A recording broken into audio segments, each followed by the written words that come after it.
దిలీప మహారాజు అనేక యజ్ఞయాగాదులను నడిచిన పుణ్యాత్ముడు. ప్రజలందరినీ తన కన్నబిడ్డల వలె చూసుకొనివాడు. ప్రజా సంక్షేమమే ధ్యేయంగా పాలించాడు. ప్రజలందరినీ మిక్కిలి శ్లాఘనీయంగా పాలించడం వలన అతని కీర్తి దశదిశలా వ్యాప్తి చెందింది. నిత్యము ప్రజాక్షేమమే అతని పరమావధిగా జీవించాడు. ఒకనాడు ఆ దిలీప భూపతికి వేట కోసం అడవికి పోవాలనే కోరిక కలిగింది. మహారాజు తలుచుకుంటే కానిదేముంటుంది? అందున మహారాజులు ఎట్టి కోరికలనైనా ఇట్టే తీర్చుకొనగలరు. అలాగే దిలీప మహారాజు రాజ్యసభలో తన కోరికను వెళ్ళబుచ్చారు. ఇంకేముంది, రాజు తలుచుకోవడం కాకపోవటమా? మంది మార్బలం తయారయ్యారు. వేటకు కావలసిన సమస్తము సమకూర్చబడ్డాయి. కావలసిన వస్తువులన్నీ సిద్ధం చేశారు. ఒక సుముహూర్తం నాడు దిలీప మహారాజు వేట దుస్తులు ధరించి సైన్య సమేతుడై వేట కోసం అడవులకు బయలుదేరాడు.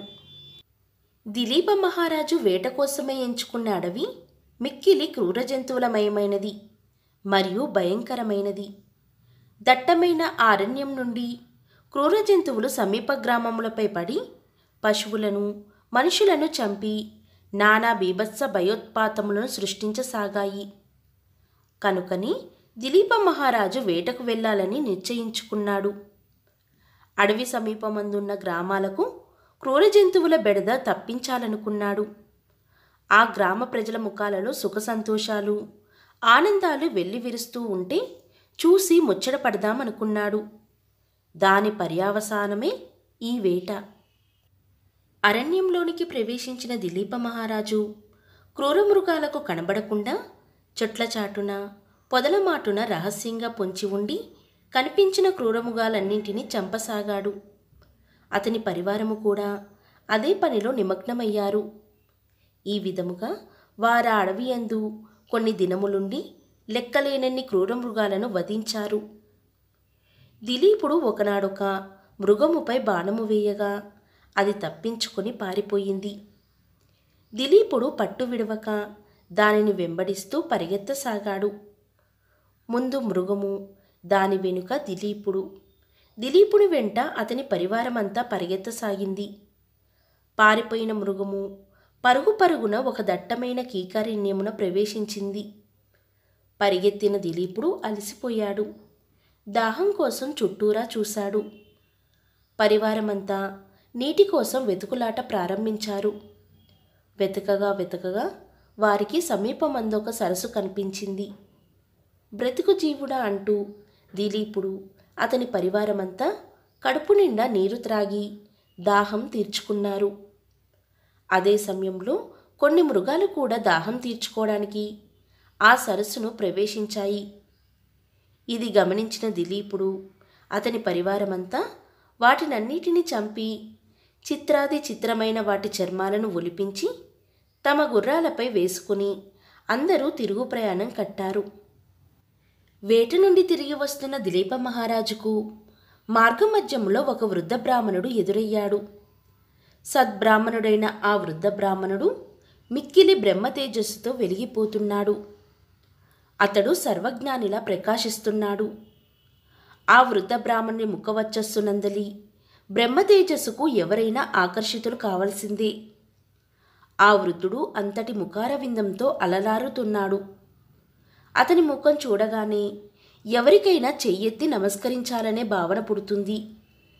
దిలీప మహారాజు కూడా అతని ముఖవచ్చస్సుకు బ్రహ్మ తేజస్సుకు ముగ్ధుడై ముకులిత హస్తములతో నమస్కరించి, ఓ వృద్ధ బ్రాహ్మణ పండితోత్తమా, మీ దర్శన భాగ్యంచే నా జన్మ ధన్యమైంది. నేను ఈ రాజ్యానికి అధిపతిని. నన్ను దిలీప చక్రవర్తి అంటారు. నన్ను ఆశీర్వదించండి స్వామి అంటూ ఆ వృద్ధ బ్రాహ్మణుణ్ణి కోరాడు. ఆ వృద్ధ బ్రాహ్మణుడు దిలీప మహారాజును యగాదిగా చూసి ఆపాదమస్తకము పరిశీలించి ఇతడు మంచివాని వలె ఉన్నాడు అనుకుని ఏదైనా సహకారము అందించనించి, మహారాజా, సరస్సులోనున్న నీటిని త్రాగి నీ దాహం తీర్చుకొని వెళ్ళిపోవచ్చున్నావే కాని ఇది మాఘమాసమని సరస్సులో స్నానం చేయాలని తెలియదా? నీకు మాఘమాస మహత్యం గురించి ఎవరూ చెప్పలేదా? మాఘమాస స్నానం అత్యంత పుణ్యదాయకమని తెలియదా అని ప్రశ్నించాడు. విప్రోత్తమ, నిజంగా నాకు మాఘమాసం గురించి తెలియదు స్వామి. నేను మృగయా వినోదినై అడవికి వచ్చి చాలా కాలమైంది. అడవిలో ఉండిపోవటం వలన నాకు ఈ విషయం తెలియదు. అయినను నేను రాజ్యంలో ఉన్నచో నా గురువుల ద్వారా తెలుసుకుందును గాని ఇక్కడ నాకెవరు విషదపరుస్తారు స్వామి? రాజప్రసాదంలోనున్నచో పురోహితులు చెప్పి ఉండేడివారు. కానీ నాకు అవకాశం లేదే. కావున మీరే నా యందు దయతల్చి శ్రమ అనుకోక ఆ మాఘమాస మహాత్మ్యము గురించి తెలపవలసిందని ప్రార్థించుచున్నాను అని అన్నాడు. అట్లయినచో రాజా, ముందుగా సరస్సులో స్నానమాచరించి శుచియే పవిత్రుడవు కమ్ము. పిమ్మట మాఘమాస మహత్యము తెలుసుకొను విధమును విన్నవించెదను అన్నాడా వృద్ధ బ్రాహ్మణుడు. అంతట రాజు సరస్సులో స్నానమాచరించి శుచియే వృద్ధ విప్రుని కడకు వచ్చాడు. వృద్ధ బ్రాహ్మణుడు దిలీప చక్రవర్తిని దీవించి, రాజా, ఇక్ష్వాకు వంశ కులగురువైన వశిష్ఠ మహర్షుల వారు తరచూ నీ వద్దకు వచ్చుచుందురు కదా. ఆయన కడు తపశ్శక్తి సంపన్నుడు, సకల శాస్త్రములు తెలిసిన దిట్ట, సర్వజ్ఞాని. ఆయన నాకంటే విపులంగాను వినసొంపుగాను మాఘమాస విశిష్టత గురించి వివరించగలడు. నేనా వృద్ధుడునైతిని, జవసత్వములుడిగిపోయినవి. ఆయన చెప్పినంత గొప్పగా నేను చెప్పలేను. కావున ఆ వశిష్ఠ మహర్షుల ద్వారా మాఘమాస మహత్యమును తెలుసుకొనుము. నేనింకను బహుదూరము పోవలెను, పోయి వచ్చేదనని ఆ వృద్ధ బ్రాహ్మణుడు వెడలిపోయెను. దిలీప చక్రవర్తి మనసంతా మాఘమాస మహాత్మ్యమును తెలుసుకోవాలనే జిజ్ఞాసతో నిండిపోగా శీఘ్రమే తన పరివార సమేతంగా నగరానికి తిరుగు ప్రయాణం కట్టాడు. వృద్ధ బ్రాహ్మణుని మాటలు పదే పదే జ్ఞాపకం రావడంతో నిద్రపట్టక ఎట్లాగో ఆ రాత్రి గడిపాడు. మరునాడు ఉదయాన్నే లేచి కాలకృత్యాదులను స్నానాది కార్యక్రమాలను ముగించుకొని శుచి అయి మంచి ధవల వస్త్రములను ధరించి సకలాభరణములను ధరించి తన మంత్రి సామంతులతో కలిసి వశిష్ఠుల వారి ఆశ్రమానికి బయలుదేరాడు. సూర్యవంశ కులగురువైన వశిష్ఠుల వారి వద్దకు చేరాడు. ఆ సమయమందు వశిష్ఠుల వారు నిత్య తపస్సమాధిలో నున్నారు. వారి శిష్యులు రాగయుక్తంగా వేదపఠనం గావించుచున్నారు. ఆ దృశ్యమును చూసిన దిలీపుడు వారికి తపోభంగము కలగరాదని తలంచి కొంత తడవు వేచియుండసాగాడు. గురుతుల్యులైన వశిష్ఠ మహర్షుల వారిపై దిలీప మహారాజుకు అమిత గురుభక్తిని కలిగి ఉండెను. కొంతసేపటికి వశిష్ఠుల వారు తమ తపస్సు నుండి లేచి అక్కడే వేచియున్న దిలీప మహారాజును గాంచి, మహారాజా, ఎంతసేపైంది వచ్చి? నీ రాజ్యమునందరూ కుశలమే కదా? పరిపాలన సుభిక్షంగా జరుగుచున్నదా అని అడిగాడు.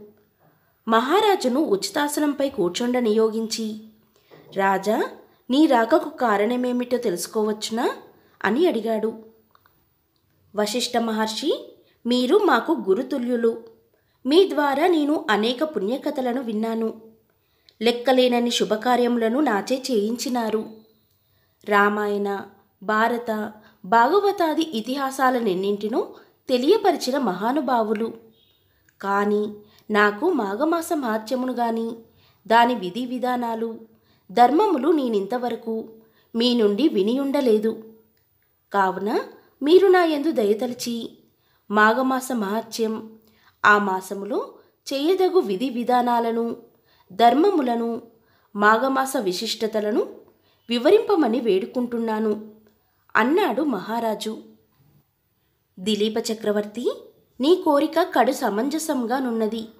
మాఘమాస మహాత్మ్యమును ప్రతివారునూ తెలుసుకోవలసిందే. ఎల్లరునూ మాఘమాస మహాత్మ్యమును తెలుసుకొని తరించవలసిందే.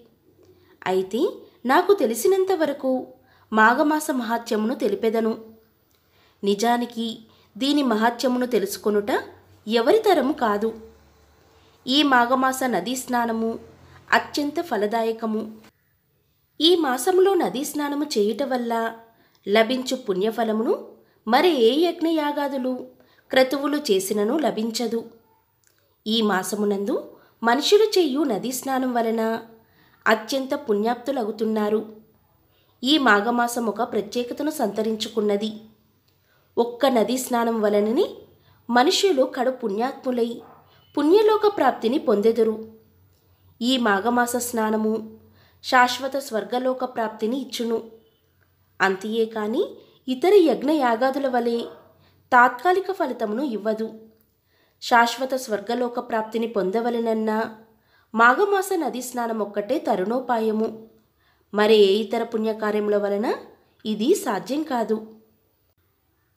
మాఘపురాణం 2వ అధ్యాయం సంపూర్ణం.